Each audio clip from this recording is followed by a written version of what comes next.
We hear it all the time.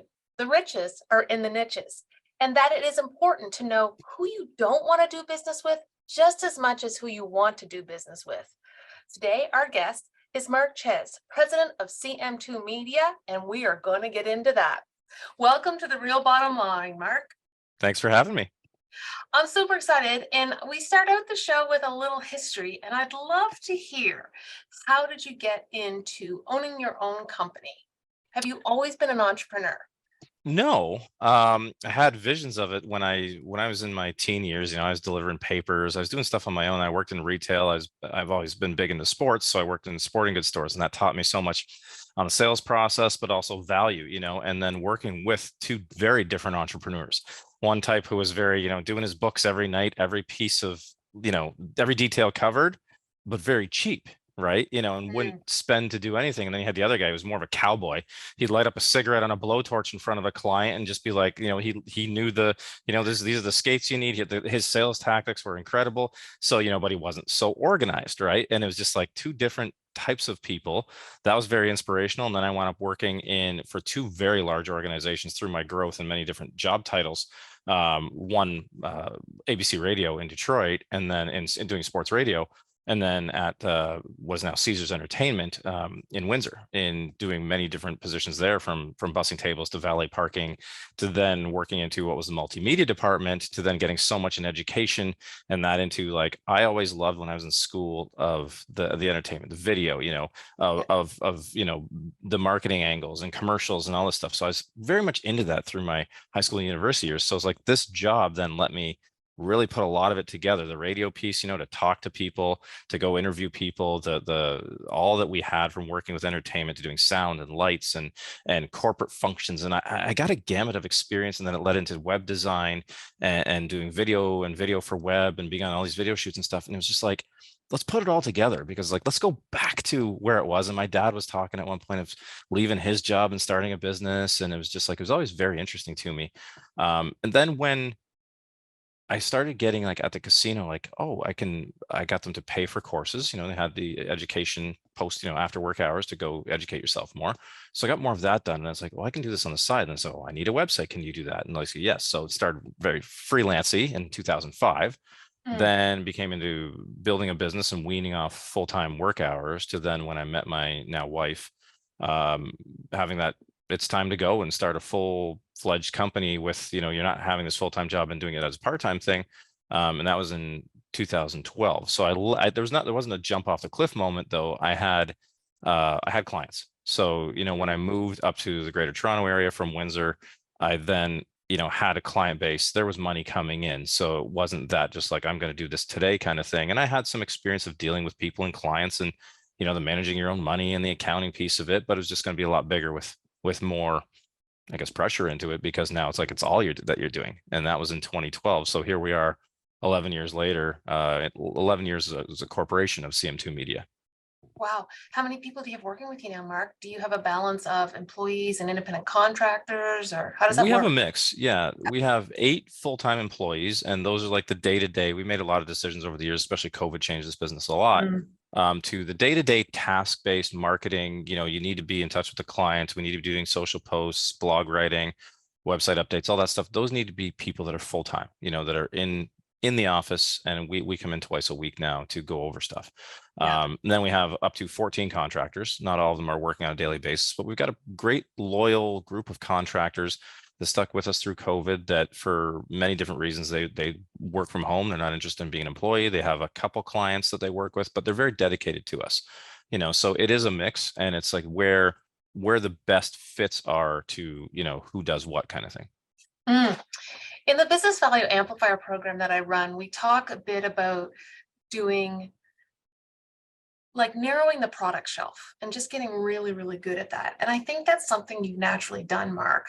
Let's talk a little bit about that. When did you decide to niche down, and what is your niche? Our niche is interesting because it's not like a defined by service niche. I mean, we have 6 core offerings that we do, and that's the strategy piece, design, video, SEO, SEM, social, and web. Right. Those are like the 6 things. It's like we are not going to venture out of that we will not, like, there's a lot of things that we got rid of, and one of them was, like, I was doing a lot of digital signage design when I was working full Oh, time, interesting. and that taught me a lot about running video, but now a lot of video for web and shooting and editing video. However, as a company, to try and work that into other things, or how often they need these updates versus the value to how much you could charge and things like that, it was like not a fit. And there were a lot of things that was like, get rid of this stuff that's just eating up your time. A lot of different task-based things. We're in the beginning. I think, the typical entrepreneurial story is grab anything you can get and figure it out. So that's really changed. But back to the niche part, our niche is entrepreneurs, or the key decision makers, I'll always say. Yeah. So there can be organizations of different sizes, but I will not work in the siloed, wait 6 months to hear back from things, maybe not get paid for 6 months, the larger organizations. That's for other agencies to deal with. That's not Yeah. us. I want to deal with the go-getters, that we see the change, that we can have the blunt, real discussions with, of this is the truth about your business, how people see it digitally. This is where we're succeeding. This is where we're failing. This is where we're going to make changes. And you have those regular, truthful discussions. And entrepreneurs are very realistic about having truthful discussions. They want to, because it's going to make an impact to their business right away. And I'm not an overly patient person, like, I want to see things move, right? Yeah. I'm not the task driver of this company. I'm the creative and the sales, and let's get stuff going, right?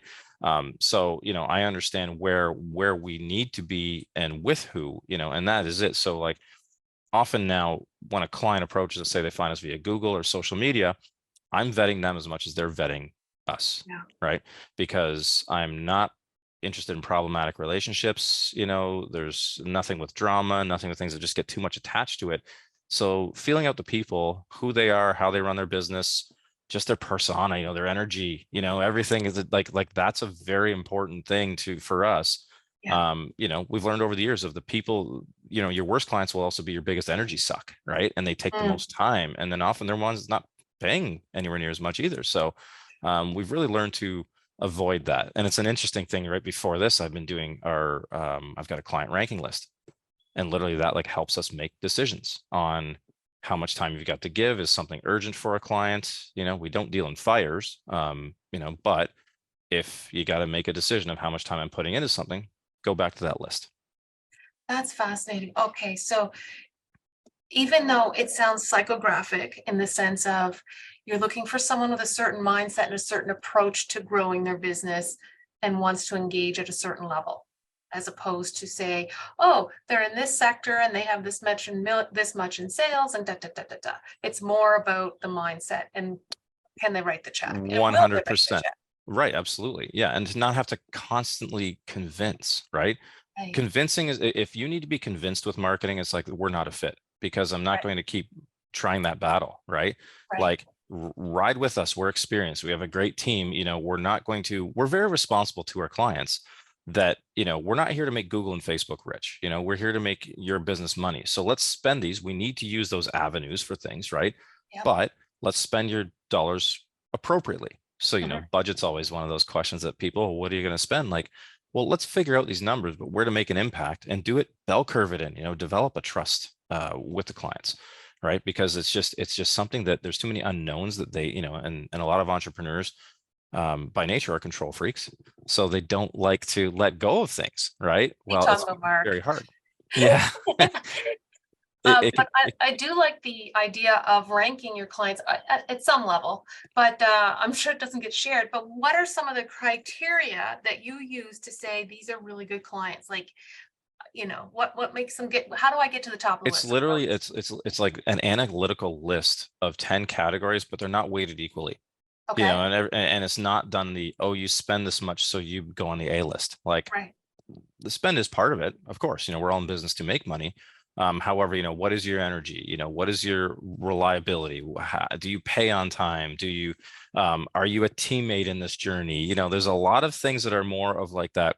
We really like working with you piece, Yes. because we have a few not-for-profits that we work with that are pretty high up the list. They're just, it's the energy's right. It's everything feels good about that. And then some that spend a lot, that is it worth it? Because it becomes challenging. So, and that's okay. Life has many, relationships, people move on from each other, but also we attract better. And one of the, like, reevaluating this list makes a huge impact, because I looked at this now and I'm like, from our last meeting we had with the core management team, we were like, how do we get more A-list, higher profile clients and get rid of the garbage? And like the latest list is very fascinating of how many new, great, high energy entrepreneurial clients we have and what we actually eliminated, and the stress levels of the employees, and it's like Oh, we can yeah. easily talk to our employees, and I'll have those truthful discussions of, if this person is just all over you and they're too much for you, like, it's time for me to have the discussions, but also maybe it's time to move on if that's how you feel like you should treat people or what you think we're in this for. Interesting. I wanted to talk about the is it worth it piece, but not even just not from your viewpoint, but say from the client viewpoint. Like I think that's something that's not talked about a lot is customer acquisition costs versus lifetime value of a client. So if we look at engaging someone of your nature, there's a cost, and that becomes part of our, client acquisition cost versus lifetime. What's your philosophy around that, Mark? How should entrepreneurs be looking at that through what lens? I think that depends on the business.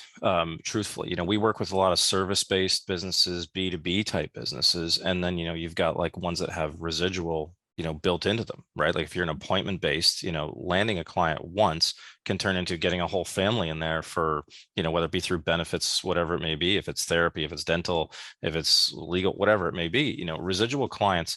I think you've got to have a lens of, are we acquiring the right people, Mm, not so much the cost of a specific one. I find when you get down to, because it's very hard to target, month over month, what did we spend to get this one client, right? mm, And if you're looking at a B2B relationship, a lot of people are not going to, they may be looking for you, but they're not ready to make that decision instantly.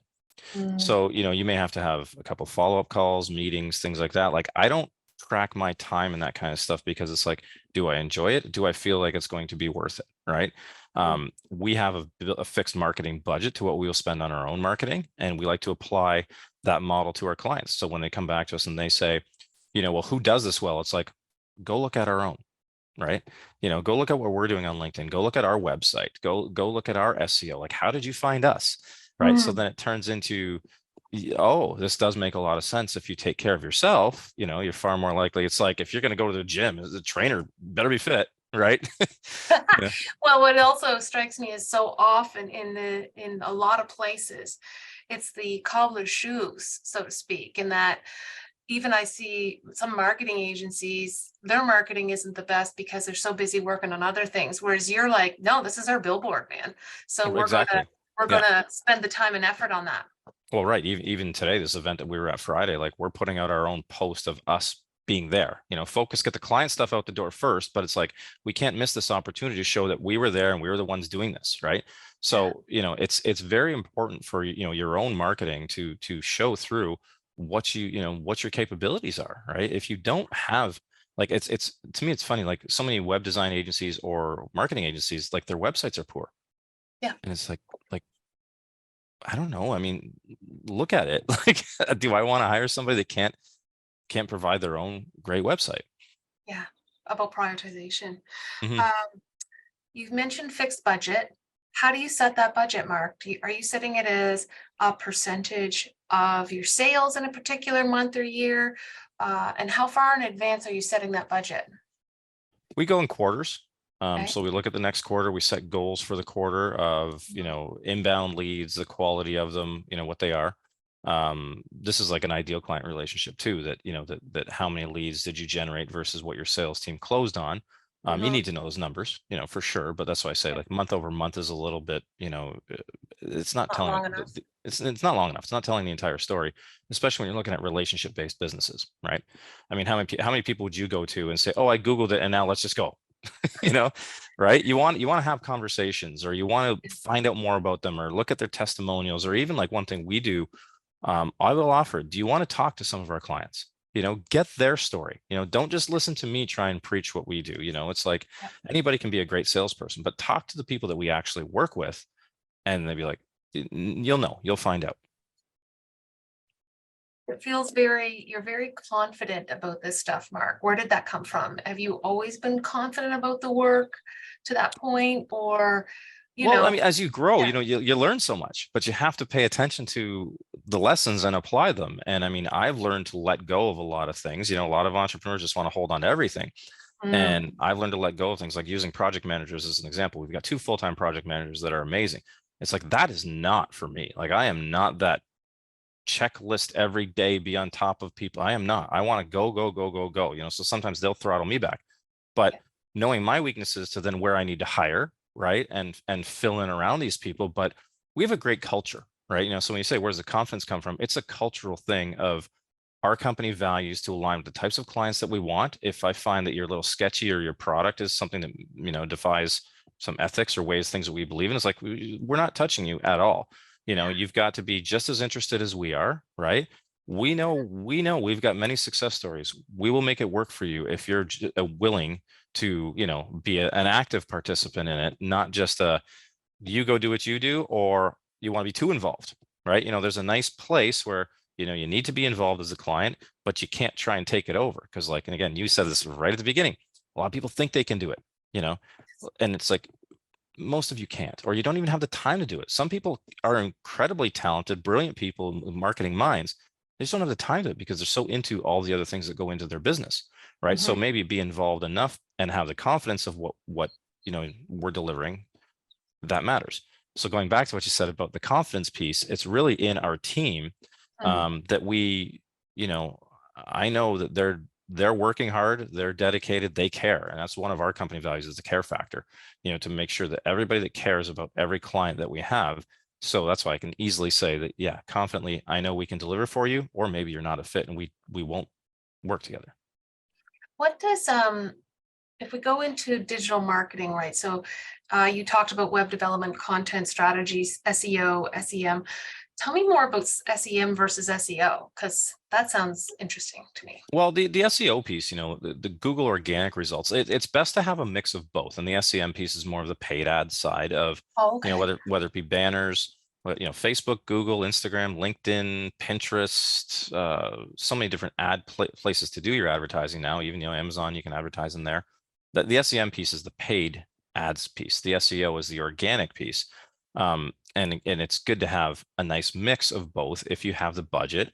And if you don't have the budget, what are your goals? What do you need to have happen in the first 3 months? Is it something that you need to just be like, holy smokes, we're slow and I need to fill a bunch of bookings? Well, the paid piece will do a lot more for you immediately. However, the organic piece long term will get you on those search rankings with the keywords with a properly done SEO campaign. There's so many different factors to do the SEO side, but it's a longer term investment. Same with social media. You don't just flip a switch and the algorithms don't like you. You've got to be present. You got to be a participant. So, it very much depends on what the client's needs are, to then what we will do for them and when. Mm, And yeah, like I said earlier, like the bell curving up piece matters a lot, and what do you have? Find, if clients say, oh, here's what we're comfortable with spending, right away. It's like, let's not do that right away. Let's work with the data that we're going to get over the first 3 months, then build up to that. Because, let's learn a little bit about the digital story. Data tells you a lot. We go in with an education, from other clients that we work with, but also, what the metrics tell us, but they're not going to tell you in that day exactly what it's going to be. So stuff does change. Competitive landscape changes a lot, from organic search results to even paid ads. You might be paying more per ad because there's way more competitors in there. We've seen a ton of this in the family law space. Like, we work with a fair amount of mm, family lawyers, and just the amount of ad spend that family lawyers are now spending just to try and get that acquisition just keeps rising, right? And so, your competitive space changes, and that's nothing we have control over. However, mhm. we've got to tell the truth when it comes to that stuff. Like, Google ad prices are going way up. Do you want to do this? Or here's some of the solutions we provide, or here's how to run your ads on a little bit different schedule, or, that's it. And I say, we're a solutions provider, when it Mhm. comes to these things, because, too much entrepreneurs have too many things going on. Yeah. So how do we convey, that we're looking out for you, that we're making sure that, we saw this, it was going to cost way too much. If you're not comfortable paying this per click, let's move some money here. The SEO stuff isn't taking off like we used to. Can we add more to it? Whatever, like we expected, right? So there's a lot of things to take care of, when you're doing this. But again, I go back to, the original question was the SEO versus SEM piece. What is a fit for you and your business is really what Mm. matters the most to decide where it's the best to put the time and the energy into.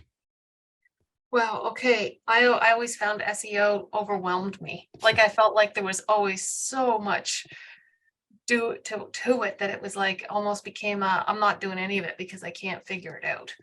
There's 200 plus factors, and Google's algorithms change. And I'll talk about Google because that's about 90% of web searches are done on Yeah. Google. But even your mobile search is different than your desktop search, that, where you are versus where I am, it's going to matter, right? So there are a lot of factors, and SEO is a very difficult thing to do on your own. We have clients where we do a mix where if they're in a very specialized field and they're good at content writing, we'll give them like, here's the keywords to write for. Then we'll build in all the technical pieces once they provide us that content, right? Yeah. So, it's a mix of use your expertise plus our expertise, and then some we do all the writing for, because we're very educated in that space, whatever it is. But content writing is just part of it. You've got there's the social media algorithms and hashtags and the metrics that come in from that. There's the technical pieces, your web hosting. There's so many things that go into SEO. So trying to think you're going to do it on your own is a challenge. And even having the tools, like there's subscriptions you can pay for that tell you a lot about what's going on, but what do you do with it then? Yeah. Is Yeah. the So bigger what? thing. And Now right. what? And even like we build clients up at different levels. Like if you only have this much to spend and your impact needs to be something fairly achievable, here's what we will do first, or here's what we'll take care of on a daily basis, right? And then just work up to it, when they see results. Like there's a local kitchen bath renovation company we work for, and they're quite fine at the level that they've been at for about 3 years because it's doing enough for them. They don't want to hire more people. They know what they are. So it's like this works well enough for them that these 10 keywords locally perform exceptionally well. They're searched a lot, right? And it's getting them customers. And they're good. If your company has said, I want to increase my revenue by 20-30% year over year, um, what would be your first step with someone like that? Like what would you ask them? We usually I'll say like what I'll call our babies, right? That we work with, the clients that we just like, we align together. It's like go have a lunch and a coffee or a drink and talk business. They work exceptionally well with us when we start with them at the strategy piece, Yeah. right? And well before, because we'll often get a call or web lead come in and say, "Oh, I need to do Google Ads," and be why. Ask the whys before anything else, and then Yeah. have a strategy session or do a full like audit and blueprint of drawing up what is your strategy, the who you are, what you are, your voice, your tone, your values, your mission, your vision, like all these things. Because without them, a lot of companies never do this, or they think they're like, oh, that's just, it's a waste. We don't need that. Well, that's not going to turn anything. No, the consistency matters so much of how Mm. you look, speak, act everywhere, from who's answering the phones when somebody calls to what your website says to who's talking on video in your social media posts, right? Right. So really, like that question of I want to increase this, like do a full SWOT analysis, go over a full strategy, and this stuff takes time and multiple meetings. Like it'll be Yeah. hours and it'll be pretty intense, but it's like to get you to where you need to be when you do a full strategy session to then lead into, okay, now you need a website revamp. Your website's not good enough to perform with that revenue increase that you expect. Yeah. And now then let's get into tactics after that, right? So that's really the ideal way for us. If somebody says, because if you're going to be aggressive with revenue growth, everything's got to be aligned. Because like some people are like, oh, I just need to spend more money on Google Ads. It's like, but if your website's slow, if it's terrible, if your landing pages aren't telling them exactly what they're searching for, you're actually spending more money for your competitors, because people won't just click on you. They'll go find others. And then if they don't like what they're seeing, or if it doesn't even make sense to what they clicked on, the first thing they're going to do is go click back and go to the next person. I feel like there's a lot of potentially bad actors in your space, or like there's a lot of people who are like, buy this course and you'll know how to do SEO, or you know what I mean? Like all this, there's noise in that communication channel. Mhm. As an entrepreneur, what are some 2 or 3 things that I can use as my lens to know that I'm narrowing the field down to the quality folks that I potentially want to work with? I think, are they asking questions, or are they just providing you a cookie cutter proposal.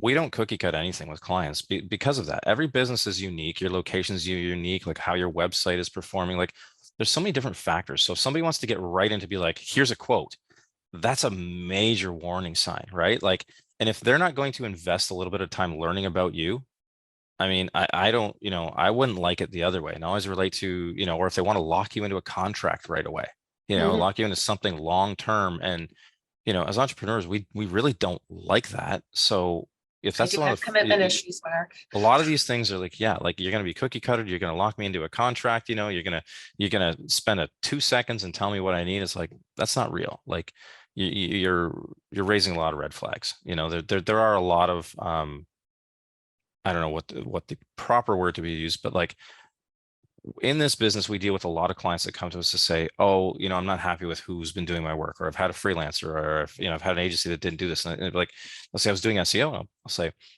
okay, well, can you send me your reports? Like, what were they doing? I don't know. Well, you should always know, right? And if people aren't going to be transparent, because all the data is actually out there, you just have to know how to go get it. So, what Google ads should cost, what key terms are ranking, like all these things, people can go find it, or another agency can go find it and bring it back to them, right? So you really got to be transparent. I mean, that's one thing I pride us on versus a lot of agencies are not. Like, if it's not, Mhm. not everything's going to be bliss in marketing, right? And there's competition, right? Yeah. If you go, if you're Sidney Crosby, if you're the best hockey player, you're not going to win the Stanley Cup every year, right? Because there's competitors, right? So, but be very good, train hard, be consistent day to day, you'll be more successful, right? So that's the thing. And when you go, who should you hire and what to look out for? I mean, I'll always have the discussions. If I feel it could be a fit, let's take the time to learn about you, and about Yeah. your business before ever providing anything that, you should do this. Yeah, I think the cookie cutter approach, I think I see it a lot in my industry as well. We're just gonna put you here, here, here, and do this just because of this is how you look versus, hey, what's your end goal and Well, how do right. And you it's get like, there? there's a lot in business. Systems are an amazing thing. However, in the marketing side, your business shouldn't be treated as a system, I because if think you go in there's a cookie, yeah, I think there's a methodology to moving people through a process, but that the output can be 100% customized to that client, absolutely. right? Before we go, is there anything I haven't asked about marketing for entrepreneurs or niching that you think we should talk about before we sign off? Well, I think there's so many different factors, and it's, find out what it is you need the most. Like, Google reviews are a massive thing and they can help you on so many different levels. Mhm. But are you a business that can get a lot of them? Or is it going to make an impact with your SEO, with your Google Maps locations?